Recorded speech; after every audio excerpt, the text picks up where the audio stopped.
Hello, welcome to Stalking the Wild Autoharp. This is part 2 in a series on music theory for autoharpists. And I am going to pass on introducing this video face-to-face. I figure you've already seen my mug enough times, you know what I look like. And I want to get right into business here. And if you already know all this stuff, I ask you to bear with me for a few weeks while I bring everybody up to speed. But you might want to watch it anyway because you might learn some of the basics. And it's certainly helped me to revisit the basics in putting this video series together for you. So last week we talked about whole steps and half steps in constructing scales: whole step, half step, whole step, whole step, whole step, half step. And all major scales follow that whole step, half step, whole step, whole step, half step, regardless of the note we start on. But for the sake of ease of visualization, we're talking right now about the C major scale, all the white notes on the piano. In a week or so, I'm going to be getting onto the circle of fifths, and then I will show you how all the fifths wrap into all the others and create the series of scales that we use and call in different keys, like G major, D major, A major, etc., etc. And all of those, of course, come into play when we're using Autoharp. But today, I want to talk about intervals and major and minor chords. All right. Now we already talked about the interval of a whole step and a half step. But here we're going to give the intervals numbers, and they're based on the number that they are in the scale. For example, 1, 2, 3, 4, 5, 6, 7. When we have a note, when we have this interval, which is the space between here and here, we call it a second, because we're counting up from the bottom, 1, 2. When we have the interval from here to here, we're counting up from the bottom again, 1, 2, 3. And so we call this a third. And so on up the scale. The fourth, 1, 2, 3, 4. The fifth, 1, 2, 3, 4, 5. The sixth, 1, 2, 3, 4, 5, 6. The seventh, 1, 2, 3, 4, 5, 6, 7. When we get to the eighth, we actually call it the octave. 1, 2, 3, 4, 5, 6, 7, 8. And it can go on. The ninth, the 10th, the 11th, the 12th, etc., etc., etc., on up. But for today's purposes, we're just going to talk about intervals. Now, intervals can be counted from another note in the scale, too. For example, from this note, which is the second scale degree, we can count a third. 1, 2, 3. This is a third. But I want you to notice something. My mic is slipping off here. I want you to notice something about this third. This third is smaller than this third. On the white notes, they look the same, but look at this third. In this third, there's 3 notes in between these 2 notes. On this third, there's only 2 notes in between. So we have other terms to call that difference. This is called a major third. Wherever it happens in the scale, when it's this distance apart, it's called a major third. But this third, which is only this far apart, it's only got 2 intervening notes. This is called a minor third.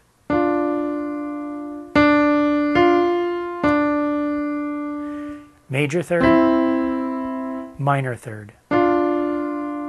And you can take any major third and make it a minor third by lowering the upper note or by raising the lower note. See, now we have 2 notes intervening. So that is what happens with thirds, all right? It happens with seconds also. Here we have a second with 1 note in between. Okay, it's called a major second, also known as a whole step. But this second is a minor second, also known as a half step. Okay, because this would be a major second. Minor second. It's smaller, less distance. All right.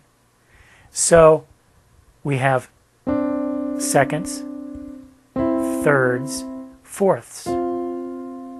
Now the intervals of fourths and fifths don't go minor.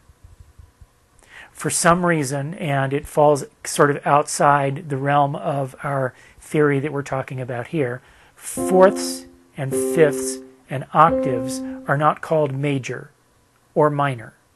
They're called perfect. And it has to do with the math of acoustics and physics. And I'm not going to get into that in this series because, as I've explained, this series is about what you need to know as an autoharpist, not into all that other theory that you might want to know, but it's kind of going down a side alley, and things would get kind of long-winded. So I'm not going to explain that right now. Fourths and fifths are perfect. When you make a fourth larger, it's called augmenting it. And when you make a fifth smaller, it's called diminishing it. All right. So that's also kind of extended theory that we don't really need to get into here. All right. So we've done seconds, thirds, fourths, fifths, sixths. 1, 2, 3, 4, 5, 6 can be minor. And there's a minor sixth right here in the scale. How many notes are in between? 1, 2, 3, 4, 5, 6, 7 notes in between these two. All right. Major sixth, 1, 2, 3, 4, 5, 6, 7, 8 notes in between. Major sixth, minor sixth.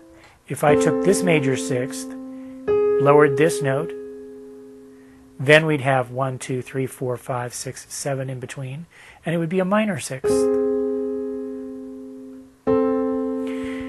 All right, sevenths, 1, 2, 3, 4, 5, 6, 7. All right, sevenths, this is a major seventh. 1, 2, 3, 4, 5, 6, 7. Make it smaller, it becomes a minor seventh. 1, 2, 3, 4, 5, 6, 7, 8, 9 notes in between. 1, 2, 3, 4, 5, 6, 7, 8, 9. 10 notes in between with the major seventh. 9 notes in between with the minor seventh. All right? And then the perfect octave. Remember that fourths, fifths, and octaves are called perfect. And seconds, thirds, sixths, and sevenths are called minor or major. Sevenths can also diminish, which is identical in look on the keyboard to a major sixth. But you would spell it different. You'd go C, B for a major seventh. For a minor seventh, you go C, B flat. And for a diminished seventh, and yes, there are such things, you'd have to call this a double flat. Now, why would you ever call this a double flat? And I'll tell you why. To make this a seventh, you can't go C, D, E, F, G, A and call it an A, because that's C, D, E, F, G, A. It's only 6 notes apart.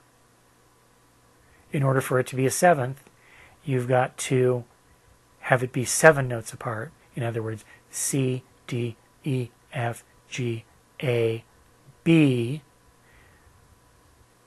And it's got to be some form of B, in this case, a B double flat. We'll get more into that when we deal with these chords, which are called diminished sevenths. And that's several weeks down the road, okay? Most of your Autoharps don't have diminished sevenths, and you won't be dealing with them. But you might want to deal with them later on, so we will talk about it at some point. All right? Now, why does any of this matter to an Autoharpist? Well, because what you have on your Autoharp that you deal with every day, what do you have? You have major chords, you have minor chords, and you have seventh chords. And those are made up of major and minor thirds.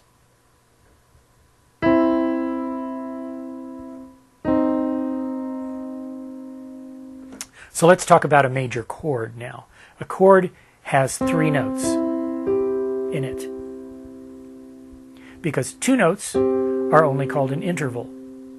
A 3-note combination, or harmony, is called a chord. And this chord would either be major or minor, depending on how it's constructed. And here's the rule. A major chord has a major third on the bottom and a minor third on the top. Major third, minor third. Okay? Now, remember that a major third has these 3 notes in between. A minor third has these 2 notes in between. All right? So a major chord has a major third on the bottom and a minor third on the top. And the term major third is named, or major chord is named because it has a major triad at the bottom. Okay? But there's other kinds of chords in our scale too. All right?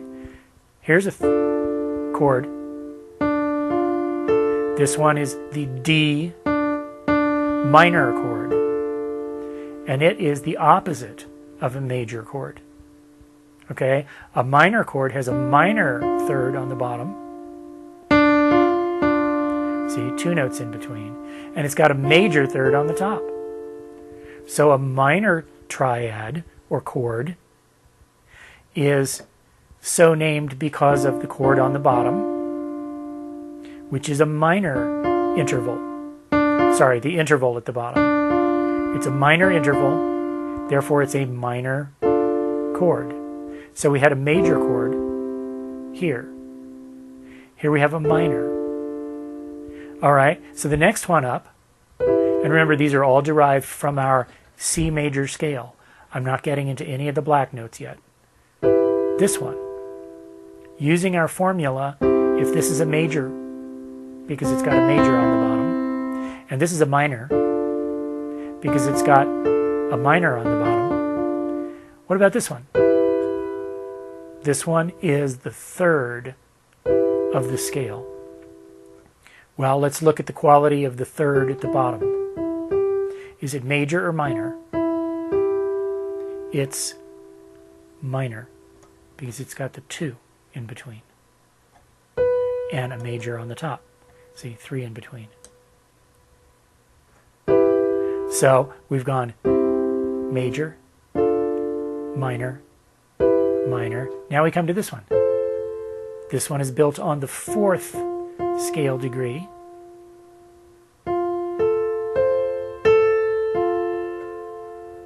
Is it major or minor? Well, let's look at the 3rd that's at the bottom. It's got 3 in between. That's a major triad. Major chord, major 3rd, major chord. Next comes this.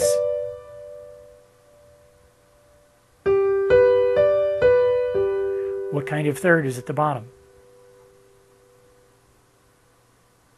Right, it's a major 3rd at the bottom. So it's a major chord built on the 5th scale degree, in this case G, because we had C, D minor, E minor, F major, G major. Now comes this one. Is it major or minor? This one's built on the 6th. 1, 2, 3, 4, 5, 6. We look at the quality of this 3rd here, and we see that it's minor. See, there's only 2 in between. Therefore, it's a minor chord. All right? Now, when we get to this one is an exception. This one is built on the 7th. And this is a diminished triad, because you've got a minor and another minor. Okay? And we're not going to deal too much with diminished chords at all here.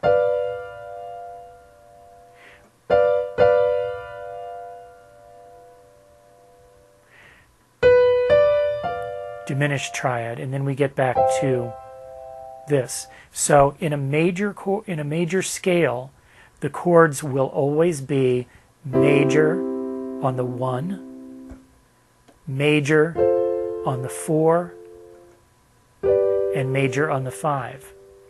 1, 4, and 5.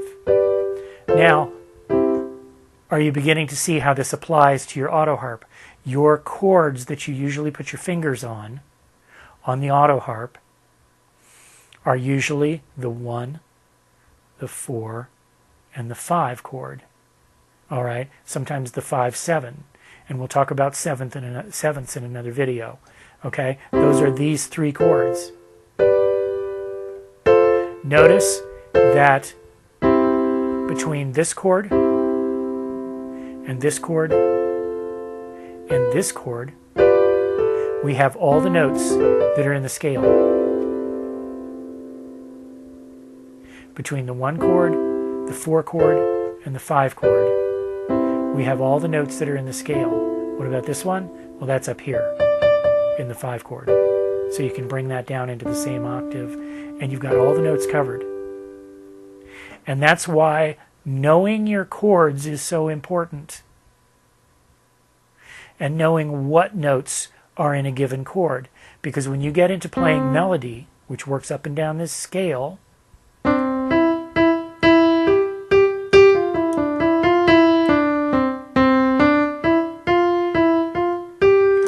if you have a note, you need to know what chord that note is in. Of those 3 chords that we just talked about, the 1, the 4, and the 5, or is it in one of the minors? How do you find it? And if you need to know what's in a major chord, say an F major chord, you need to be able to know that it's the F, the A, and the C. How do you learn that? Well, you can learn what makes up a major chord. And you go, it's a major 3rd with a minor 3rd on top. F major, huh? Okay, what's a major 3rd up from F major? And so you imagine this keyboard and you picture it.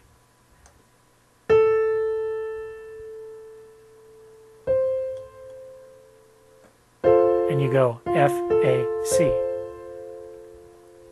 And with practice, that visualization and that counting out goes really fast. Okay, and an E minor chord. What notes are in the E minor chord? Well, you start on E, and you know that a minor chord has a minor third and then a major third. And you picture this really fast in your mind, and you call out E, G, B. And that becomes really important in knowing how to put together a melody playing technique, or just knowing what notes are in which chords on your Autoharp. You know, if you need to know what's in an A major chord, major third up, and then a minor third. And you call out A, C sharp, E. Just like that. So it's, you visualize this keyboard, which is why I'm showing you the keyboard. You start on A, you count up a major third, and then a minor third. And there's your A major. What about an A minor? Minor third on the bottom, major third on the top. So you might start with your A major and then just go lower the third. All right? So this has been a rundown of major and minor chords and what's in each kind, so that we can construct on the fly from memory. We don't have to memorize D minor chord is D, F, A. Although eventually you will. But to start out, what about an E flat minor chord? Okay, well, you can construct it. You start on E flat, you count up a minor third, and you know that this is G flat, not F sharp, because that would be only a second away. And a major third on the top, minor third on the bottom, major third on the top. So you know it's E flat, G flat, B flat. And you do that by visualizing the keyboard and knowing your basic theory of the construction of major and minor chords. So it's about being able to visualize the chords lying on the keyboard. All right? And believe it or not, you can do this, okay? Because this is the way everybody visualizes chords and thinks of their construction. Eventually you're going to know, just by memory, what notes are in those chords that you use so often. Okay? But until you do, this is how you figure it out on the fly without having to memorize a huge multiplication table of everything that's in every chord. You just know how they're constructed, and then you construct them in your mind on the fly. All right? So that's my basic rundown of major and minor chords and major and minor intervals. Later on, we're going to get into the scales. We're going to get into the circle of fifths, which is so very important and magical in music theory. And we're going to discuss how that all works and how the magic of 5 ties everything together. All right? So, I'm Hal Weeks. This has been Stalking the Wild Autoharp. And I urge you to subscribe to this series and also to go to my website. My website explains my online lessons. I teach Autoharp online via private lessons through Skype, through Facebook, through various kinds of video chat, and it really works. And it's quite affordable. So, thank you for your time. Until next week, this is Hal Weeks, and keep on harping, and watch this video a couple times during the week so that you really get it down, because each video is going to build on the next. All right? So we'll see you later. Bye-bye.